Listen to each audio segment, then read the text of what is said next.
Olá, meu nome é Carlos Alexandre, eu sou sócio da Grant Thornton, responsável pela área de Valuation, e o objetivo desse vídeo é a gente comentar um pouquinho sobre avaliação de empresas. Bom, com relação à Grant Thornton é uma das maiores empresas globais de auditoria. Então, além dos serviços de auditoria, a gente tem os serviços de impostos, consultoria, transações e outsourcing. Com relação à Grant Thornton Global, são mais de 56 mil funcionários, em 700 escritórios, em mais de 140 países. No Brasil, a gente está presente em 10 cidades e a gente tem atualmente mais de 800 funcionários. Então, como é que a gente pode ajudar? A gente tem os serviços de auditoria, consultoria, impostos, tributos, transações, BPS, FIIs, infraestrutura e serviços financeiros.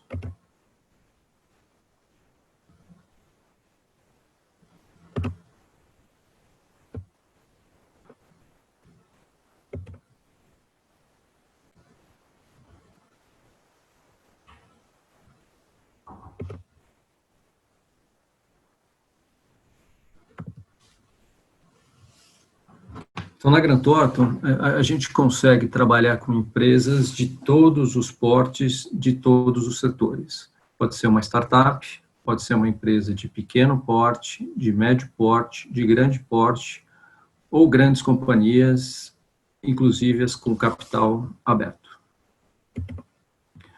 Bom, falando um pouquinho do meu currículo, eu iniciei minha carreira em 99, na Price, trabalhando na área de Valuation e M&A. Em 2004, eu fui para a Terco Grant Thornton, fiquei lá até 2010. Em 2010, eu fui para a UI, Ernst Young. Na UI, eu fui um dos responsáveis pela prática de transações no Nordeste. E em 2018, eu retornei para a Grant Thornton. Então, basicamente, a minha experiência é em avaliação econômico-financeira. Já trabalhei com valuation de várias empresas, dos setores de indústria, varejo, serviços, com um foco um pouquinho maior no segmento de educação. Além disso, eu participei de 3 projetos de valuation para abertura de capital na B3. Bom, vamos falar um pouquinho do valuation. Então, o valuation é um trabalho que a gente faz para mensurar o valor de uma empresa. E qual o objetivo de se mensurar o valor dessa empresa? Pode ser por uma finalidade de compra, de venda, de fusão, de uma joint venture, de uma concessão, entre outros.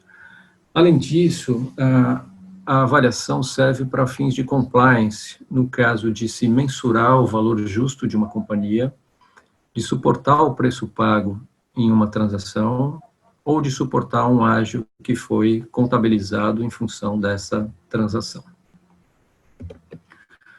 As principais abordagens utilizadas para se fazer valuation são a abordagem do custo. A abordagem do custo, ela leva em consideração o custo de reposição de um ativo, considerando a sua mesma condição atual. A abordagem de mercado, essa abordagem ela leva em consideração valores e informações de transações e empresas comparáveis. Então, ela reflete a percepção do mercado com relação ao valor desse ativo. E a terceira abordagem seria a abordagem da renda, que ela leva em consideração fluxo de caixas potenciais para um ativo durante a sua vida útil. Tá? E ela reflete, então, o fluxo dessa companhia no futuro e a gente traz a valor presente por uma taxa de desconto que reflete o risco desse ativo ou dessa empresa. Bom, vamos falar um pouquinho mais da abordagem de mercado e aí com relação a esses múltiplos de empresas comparáveis ou de transações comparáveis. Então, os dois principais múltiplos que o mercado costuma olhar são os múltiplos sobre a receita e os múltiplos de EBITDA. Quando a gente fala de uma empresa comparável, então, basicamente, o que a gente tenta fazer? A gente tem algumas bases de dados onde a gente tenta buscar empresas que atuam no mesmo setor da empresa que a gente está avaliando, e a gente tenta buscar informações financeiras dessa companhia. Então, vamos supor, por exemplo, que a gente está fazendo uma empresa no setor de mineração e a gente consegue pegar dados públicos disponíveis de valor da empresa, valor da receita nos últimos 12 meses e o valor do EBITDA nos últimos 12 meses. Então, vamos supor que a empresa tem um valor no mercado de 100, a receita líquida dela é 100, então o múltiplo seria de uma vez a receita líquida. Esse mesmo exemplo, a empresa ela vale 100 e ela tem um EBITDA de 10. Então, a gente chega num múltiplo de 10 vezes o EBITDA. Então, essa é uma metodologia fácil de se fazer. O único problema é você conseguir encontrar os dados para fazer essa metodologia, tá? Com relação aos múltiplos de transações comparáveis, é o mesmo racional. A gente tentar encontrar qual foi o valor que a empresa foi negociada, só que para a gente chegar nos múltiplos, a gente precisa ter essas informações financeiras. Então, quanto foi a receita da companhia, quanto foi o EBITDA da companhia.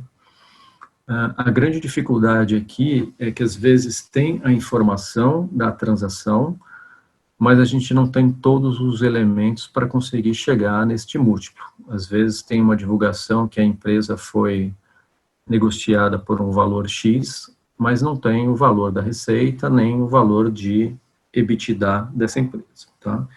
Então, normalmente, essa abordagem de mercado, ela é utilizada para você ter uma estimativa rápida de quanto seria o valor de um ativo, mas você tem essa dificuldade de conseguir todas as informações e, eventualmente, de ter as informações para conseguir chegar nesses múltiplos. Além disso, a gente costuma utilizar isso para corroborar o valuation que é feito utilizando a metodologia baseada na abordagem da renda, que é essa próxima que eu vou comentar para vocês. Então, a abordagem da renda, ela leva em consideração uma projeção de fluxo de caixa. Então, quando que você consegue usar esta abordagem para fazer esta avaliação baseada no método de fluxo de caixa descontado? Então, só faz sentido utilizar esta abordagem quando a empresa ela gera fluxo de caixa positivo atualmente ou no curto prazo ela vai gerar fluxo de caixa positivo. Empresas que estão com dificuldades financeiras, empresas que estão em um processo de reestruturação que no curto prazo não tem a expectativa de ter fluxo de caixa positivo, ou empresas que têm ativos que não são utilizados para gerar fluxo de caixa, não faz muito sentido usar essa metodologia. Então, essa metodologia não seria muito indicada para empresas que têm esse perfil. Com relação à modelagem, o modelo, ele é quantitativo, mas os dados que a gente imputa neste modelo, eles dependem muito dos nossos julgamentos, então eles são subjetivos. A qualidade da avaliação, ela é diretamente proporcional ao entendimento da empresa, entendimento do mercado de atuação dessa empresa e dos dados que são coletados e inseridos neste modelo. O importante dessa metodologia é que você consegue capturar tanto a estratégia da companhia, quanto a mensuração dos ativos tangíveis e intangíveis. Então, quando você usa a metodologia do fluxo de caixa descontado, ativos intangíveis como carteira de clientes, marca, know-how, tecnologia, eles acabam refletindo no valor do acionista ou no valor da empresa. Tá? Você só vai ter aquela receita que você está projetando porque você tem essa carteira de clientes ou porque você tem a marca. Você só vai conseguir ter as margens, a rentabilidade que você tem porque você tem o know-how, você tem a tecnologia. Então, esses ativos intangíveis, eles são capturados quando a gente faz essa metodologia. Bom, com relação às projeções, como é que funciona? Então, as projeções, elas são baseadas em dados macroeconômicos, em dados operacionais e em dados de mercado. Então, é importante você entender o cenário econômico atual e futuro e tentar entender quais são os drivers que impactam no negócio. Então, basicamente, a gente está falando de inflação, PIB, taxa de câmbio, taxa de juros. Dependendo do jeito que você vai compor a receita, precisa entender se a renda impacta, a população, o preço de alguma commodity, dentre outros. E as fontes de pesquisa para você conseguir buscar essas informações macroeconômicas podem ser o próprio site do Bacen, que seria o Banco Central do Brasil.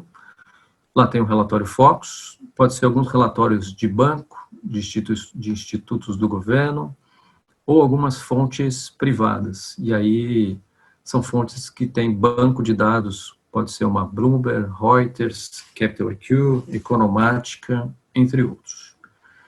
Com relação às projeções dos dados operacionais, é importante, de novo, entender a situação atual da companhia, a estratégia no curto e longo prazo, quais são as perspectivas futuras do setor e os drivers que impactam no negócio.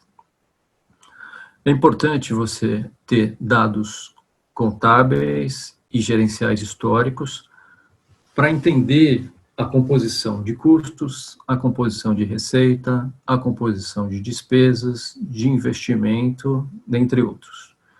É importante fazer uma análise para entender como que evoluiu a receita, como que evoluíram os custos, as despesas e o capital de giro.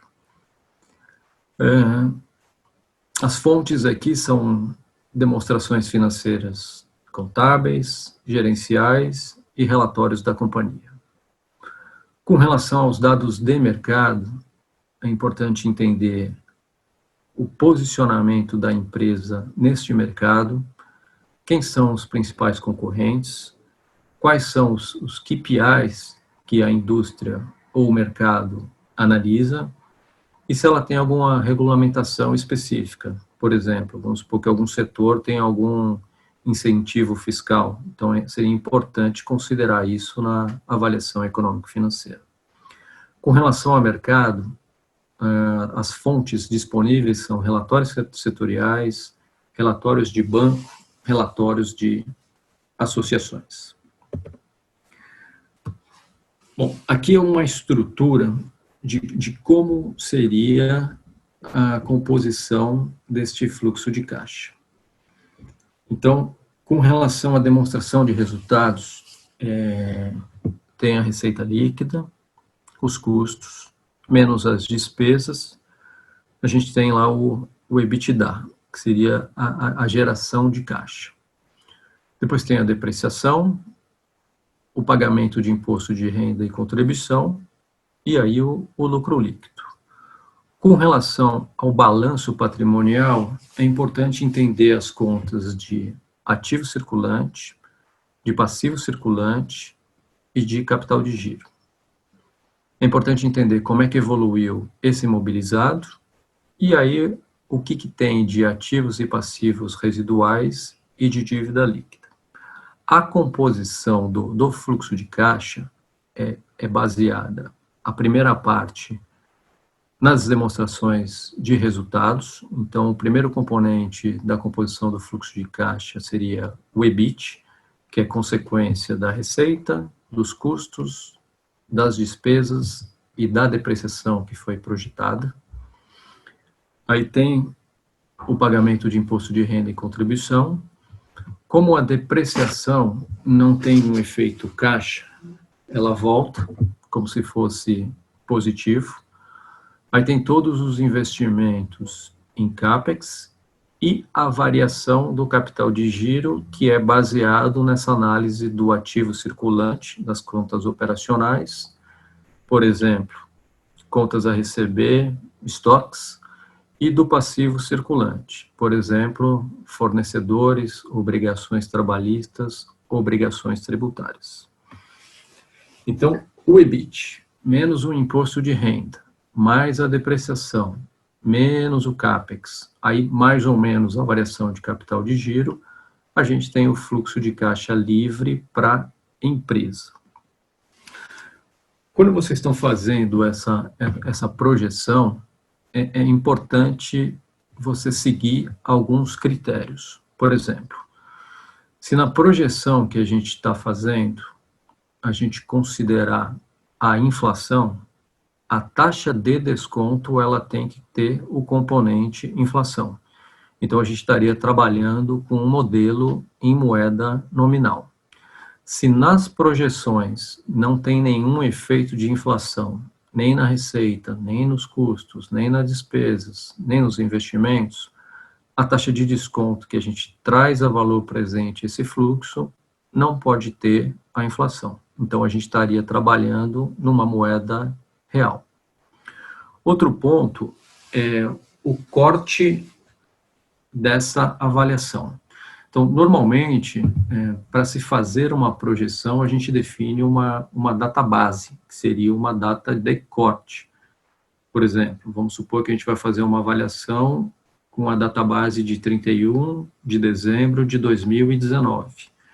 Então, os anos para trás, 2016, 2017, 2018, 2019, eles serviriam como dados históricos para a gente fazer uma análise, igual eu comentei com vocês, de receita, de custos, de margem, de rentabilidade. E para frente seria essa projeção futura de resultados. Durante quanto tempo você pode considerar essa projeção, tá? Tudo depende da maturidade da companhia. Se é uma empresa que já está há muito tempo no mercado, que já tem um produto conhecido, já tem um mercado definido, ela já atingiu a sua maturidade, então esse período não precisa ser muito extenso. Se é uma empresa nova, que ainda precisa crescer, ganhar mercado, se desenvolver, para daí sim chegar num patamar de estabilidade, a gente considera um período de fluxo um pouquinho maior, tá? Então, normalmente, a gente considera aí um período de 5 a 10 anos, que seria o período explícito dessa projeção, e depois, como a empresa ela não vai acabar, a tendência é que ela perpetue, a gente aplica uma fórmula de perpetuidade baseada no modelo de Gordon para contemplar esta projeção, tanto o período explícito quanto a perpetuidade.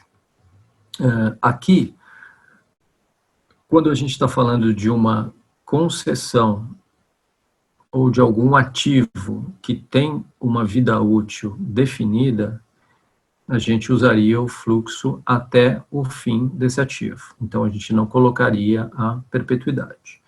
Então, o fluxo de caixa, ele é composto por dados de demonstração de resultados, balanço patrimonial, e aí a gente consegue compor o fluxo de caixa da empresa. Esse fluxo projetado, trazido a valor presente por uma taxa de desconto, e aqui a gente está falando de um fluxo de caixa para empresa, então é O mercado costuma trabalhar aí com a taxa de desconto WACC, que seria o custo médio ponderado de capital. Trazendo isto a valor presente, a gente chega no valor das operações. Só que lá no balanço, a gente não fez nenhuma movimentação de dívida e todos os ativos e passivos que estão no balanço e que não passaram no capital de giro, a gente tem que considerar. Então, o valor das operações, menos a dívida líquida, mais ou menos esse montante de ativos e passivos residuais, aí sim que a gente chega no valor para o acionista.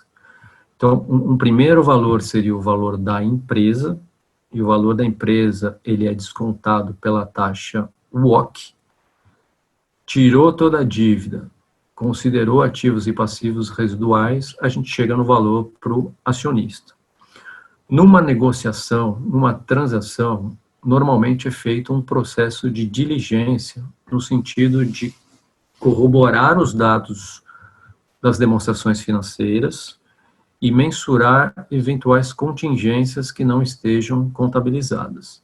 Então, nesse caso, numa transação, pode ocorrer um ajuste em relação ao valor do acionista que foi mensurado. Então, a gente trabalharia com três valores. O valor da empresa, que aí tem tanto capital próprio quanto capital de terceiros, descontou todo o capital de terceiros, que seriam os empréstimos, os financiamentos, e considerou esses ativos residuais, a gente chega no valor para o acionista, e numa transação, se tiver alguma contingência que foi identificada, ela é descontada, e aí sim chega no valor para o acionista ajustado. Normalmente, numa transação, esse montante de contingências fica numa escrow account, e acontecendo ou não, esse valor ele é utilizado. A mesma metodologia a gente consegue aplicar para chegar já direto no fluxo de caixa para o acionista. Qual que é a diferença da metodologia anterior que eu mostrei para vocês? A diferença é que nas demonstrações de resultados projetada, a gente tem que considerar ali a despesa com juros. E no balanço projetado, a gente tem que considerar a movimentação da dívida, que consequentemente vai impactar o fluxo de caixa. Então, considerando o capital de terceiros, tanto a remuneração desse capital de terceiros, que seria os juros na demonstração de resultados, quanto a amortização desse principal no fluxo de caixa, a gente já chega direto no fluxo de caixa para o acionista. Só que aí a gente não consegue usar o WACC para trazer esse fluxo de caixa a valor presente, porque o WACC ele é uma medida do custo médio ponderado entre o capital próprio e o capital de terceiros. Aqui, como a gente já considerou o pagamento, a amortização desse capital de terceiros, a gente tem que trazer a valor presente por uma taxa que remunere o custo de oportunidade do acionista. E aí a gente está falando do CAPM. Então, projetou a demonstração de resultados, projetou o fluxo de caixa, descontou pela taxa CAPM, automaticamente a gente já chega no valor do acionista. Se tiver algum ativo ou passivo que não foi considerado nesta composição de capital de giro, mesma coisa, soma ou diminui esse valor, e aí você vai chegar no valor para o acionista ajustado desses ativos e passivos residuais. Numa transação, se tiver contingências, é o mesmo critério que eu comentei no slide anterior. Então, deixa eu mostrar para vocês agora um modelo econômico financeiro, só para vocês entenderem como é que funciona isso na prática e ficar um pouquinho mais didático, e aí a gente sai um pouco dessa parte teórica. Então, aqui tem um exemplo onde a gente tem 4 anos históricos, e aqui a gente tem os anos projetados com uma perpetuidade. Isso aqui é um exemplo fictício. O importante é vocês entenderem os critérios, as premissas e os impactos que alguns drivers podem impactar no valor da companhia. Então, aqui, basicamente, é um exemplo de uma instituição de ensino. Aqui seria o número de alunos, então 7 mil, 8 mil, 9 mil, 10 mil, isso em termos de histórico. Aqui qual que seria o ticket médio anual, a multiplicação do número de alunos versus o ticket ou a anuidade, a gente chega na receita bruta, paga os impostos, então aqui é importante entender se a empresa está no lucro real, se ela está no lucro presumido, se ela tem algum benefício de alíquota, tá? A gente chega na receita líquida. Depois tem toda a parte do custo dos serviços prestados, então, custo com professor, por exemplo. Depois, a gente chega numa margem bruta, que seria a receita líquida menos esses custos. E depois a gente tem toda a estrutura de despesas administrativas, marketing, operacional, entre outros. Então, a margem bruta menos as despesas, a gente chega no EBITDA, que seria a geração de caixa do negócio. Descontou a depreciação, a gente chega no resultado operacional, pagou o imposto de renda e a contribuição, chegamos no resultado líquido ou no lucro líquido. Então, aqui é uma demonstração de resultados que foi estruturada, que foi montada para a gente compor o fluxo de caixa para a empresa. O importante, toda vez que vocês estiverem preparando um modelo econômico-financeiro, é importante entender as variações e as margens históricas, tá? Então, é sempre importante, no modelo que vocês estiverem elaborando, ter uma análise vertical e uma análise horizontal. Então, aqui do lado, ele mostra o quanto teve de crescimento em relação aos alunos, em relação à receita, em relação à margem, em relação ao EBITDA. E aqui embaixo, a gente tem como evoluiu a margem bruta. Então, a gente saiu de 48 pontos percentuais e chegou em 61. Como evoluíram as despesas, como evoluiu o EBITDA. Tá? E aqui é como evoluiu o capital de giro. Quando você vai projetar, de novo, é importante entender se o teu modelo vai ser em moeda real, nominal. É importante entender qual que é a estratégia da companhia. É importante entender qual que é a composição da receita, dos custos, das despesas. Aqui é um exemplo um pouco mais simples, porque aqui a gente está falando de serviços. Então, no caso, o importante aqui seria o quê? Essa quantidade de alunos que a gente está projetando, a gente teria que ter um espaço físico, ou se for um ensino online, toda uma tecnologia que a gente consiga atender a demanda desses alunos, tá? Então, aqui, basicamente, o que a gente considerou em termos de projeção?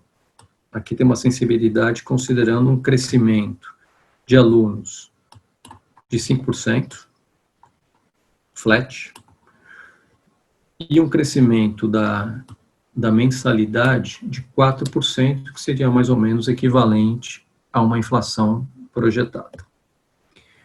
Depois, tem toda a parte de tributação, ISS, PIS, COFINS.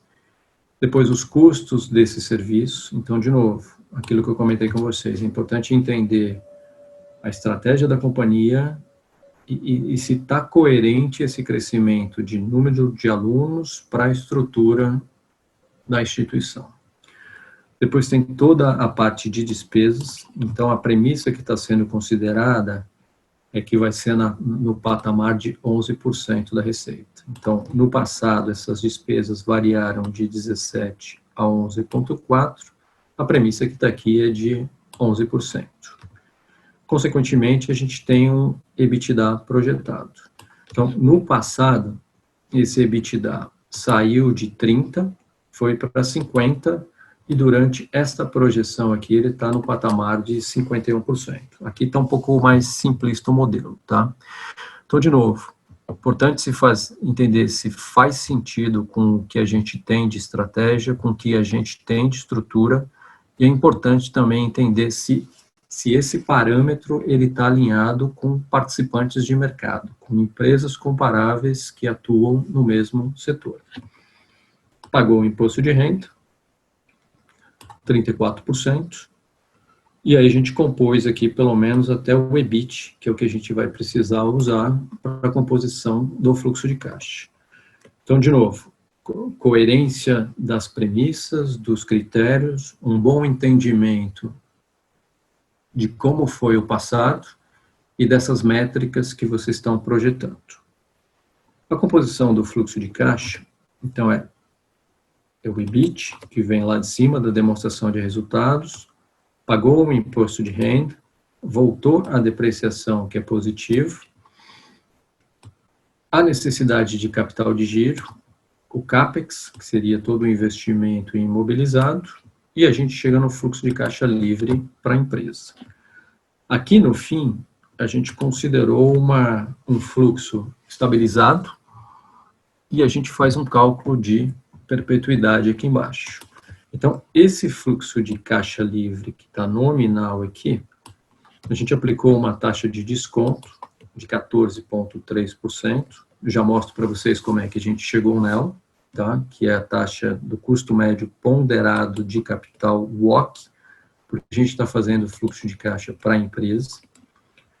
Então, essa taxa acumulada e trazida a valor presente, mais a perpetuidade, a gente chega num valor de 543 milhões. Então, aqui é como se fosse a somatória do período explícito projetado, mais a perpetuidade, a gente chega no valor da empresa. Depois daquele ponto que eu comentei com vocês anteriormente, tem que olhar para o balanço da companhia, ver ativos e passivos que estão contabilizados, que não fizeram parte do capital de giro, e que ele é um direito ou uma obrigação para você somar ou diminuir no valor para chegar no valor para o acionista, tá? Nesse caso aqui, a empresa tinha uma dívida líquida de 2 milhões. Então, os 544 mais 1 milhão líquido, que seria esse 1 milhão de ativos menos 2 de dívida, a gente chegaria num equity value ou num valor para o acionista de 542.755. Então, aqui seria a abordagem da renda. Eu comentei com vocês que quando a gente está fazendo o valuation por essa abordagem, a gente tenta olhar um pouquinho também para a abordagem de mercado, que aí é ver o resultado do nosso valuation comparado com algumas métricas do setor.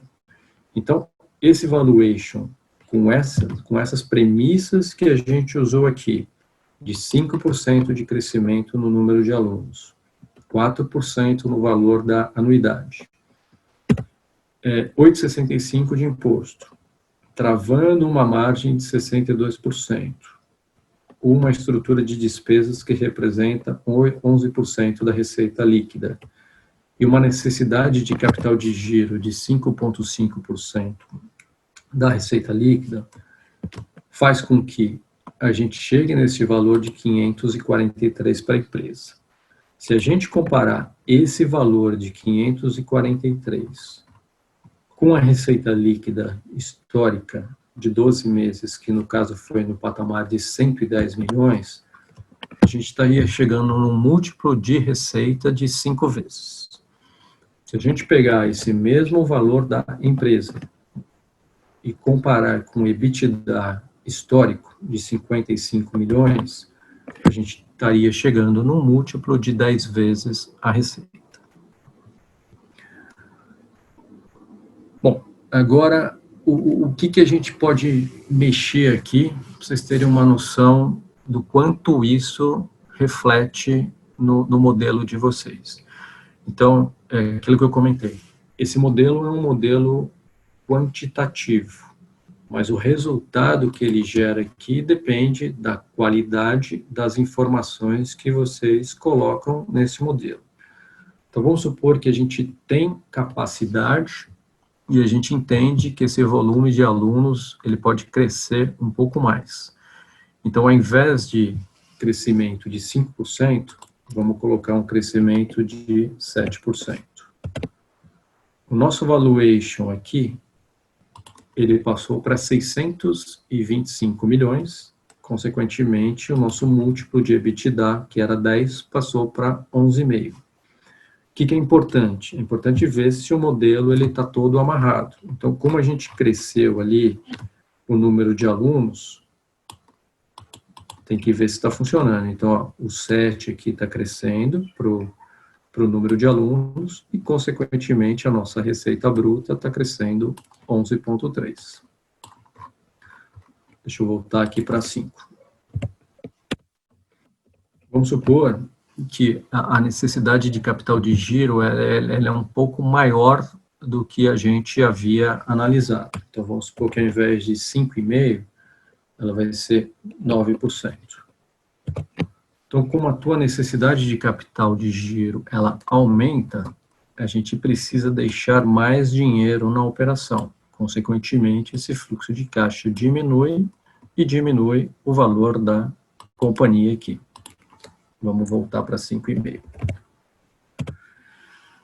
E outro input que é extremamente sensível é a taxa de desconto. Tá? Então, de uma forma bem simples, a taxa de desconto que a gente está chegando aqui seria de 14,3.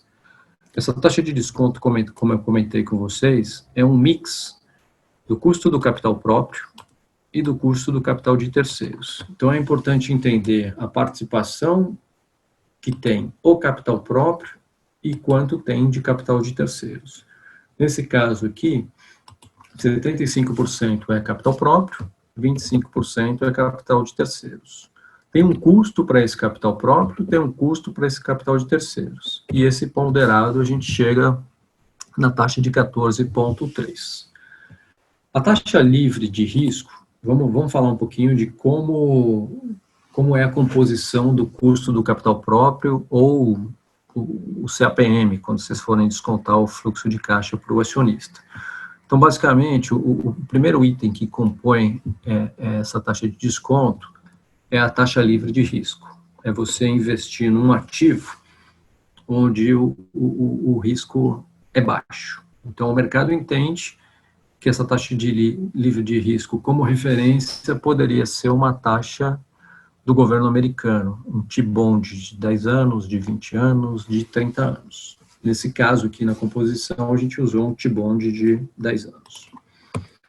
Depois, vamos supor que você quer sair da renda fixa e ir para a renda variável. Então, aqui, ele mostra, durante um período histórico, quanto que a renda variável deixa acima da renda fixa. Então, seria um montante adicional de 5,4. Só que esse 5,4 é uma amostra de todas as empresas que são negociadas. E a gente tem que olhar quais são as empresas que atuam no segmento que a gente está avaliando, para ver qual que é a correlação das empresas desse setor com a variação desse índice. Nesse caso aqui foi de 1,42. Então, a lógica aqui é que o mercado sobe 1, as ações desse setor elas sobem 1,42. Do mesmo jeito que cai 1, ela cai 1,42. Depois, o outro componente é o prêmio de risco do país que está a companhia que você está fazendo o valuation. Então, aqui seria mais 2,3. Depois é o porte, é o size premium dessa companhia.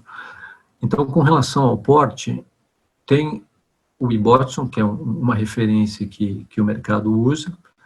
Aqui, ele pode ter uma composição um pouquinho mais fechada, que seria o sintético, que aí ela varia até 3,5, ou pode ser uma composição analítica, que aí o leque é maior e chega até quase 11%, 12% de spread.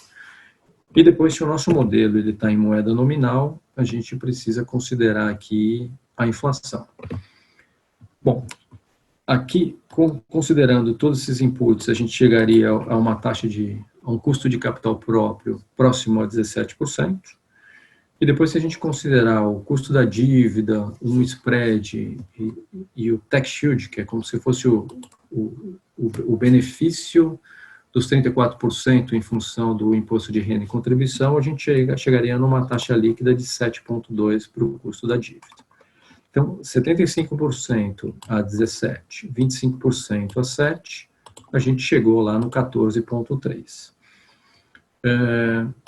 Deixa eu mudar na mão aqui para vocês. Vamos supor que essa taxa de desconto, a gente quer fazer uma sensibilidade só para vocês verem o quanto é sensível, tá? Vamos supor que ao invés de 14, vamos supor que a gente ajustou lá e a gente chega numa taxa de 12. Então, os 542 que a gente está chegando, como essa taxa é menor, consequentemente, o fluxo de caixa a valor presente é maior.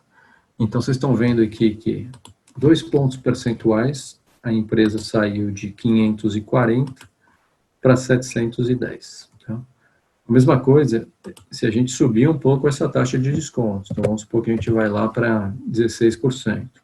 O 542, ele baixa para 461.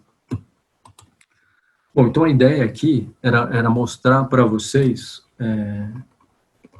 com um pouquinho mais de detalhes, como que seria essa abordagem da renda, o fluxo de caixa descontado,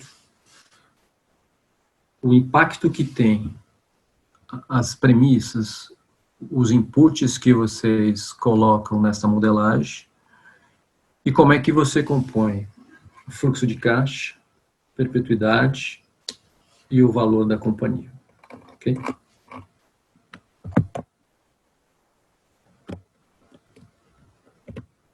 Bom, esse foi o objetivo, tá, dessa breve apresentação para vocês, mostrar um pouquinho o que é um valuation, quais são as 3 principais abordagens, com mais detalhes, como é que é a abordagem da renda, como é que você faz um fluxo de caixa descontado. Muito obrigado, os contatos estão aqui, se vocês tiverem alguma dúvida, estou à disposição. Abraços, obrigado.